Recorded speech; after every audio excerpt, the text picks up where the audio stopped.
Hi everyone, so today I'm here with my review of Impostor by Susanne Winnacker.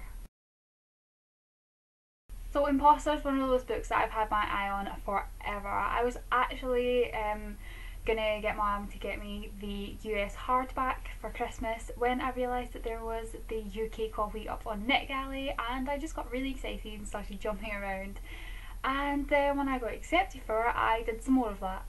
So as you can tell, I was pretty excited to read this, and I decided to read it in November for NetGalley November, even though it wasn't one of the books that I'd planned on reading, but I was more in the mood to read that one than half the books I'd had on my list. The whole idea behind this book is what made me want to read it so bad. Tessa is a variant, and she's able to change herself into anyone that she wants just by absorbing their DNA. I mean, how cool is that?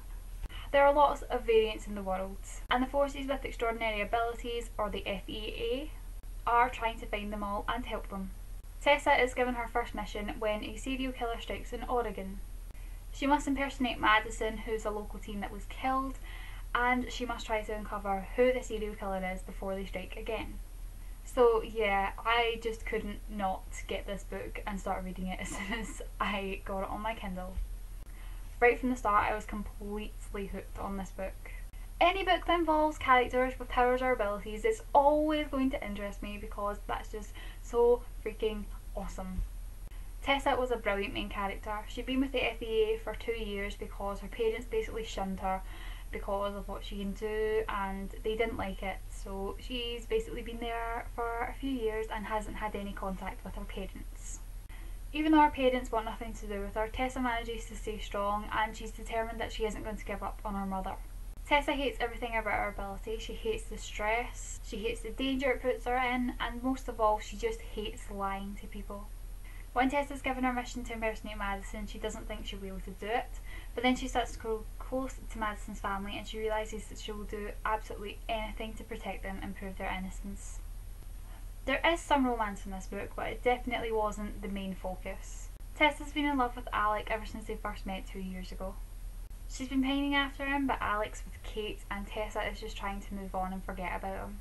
I felt so bad for Tessa. She's in love with Alec, and it's so clear that he has feelings for her as well, but there are a lot of complications going on with the FEA, and there was something stopping Alec and Tessa being together, so it was kind of hard to see because it was heartbreaking because Tessa was just so in love with Alec and I wanted them to get together so bad, so it was kind of heartbreaking to read about that. The storyline kept me on my toes. It was interesting seeing all the different variants and seeing what they could do. I really liked seeing Tessa's training sessions before she left for her mission because she got to fight against different variants, and I could get to see the extent of her powers and get to see what some other variants could do as well.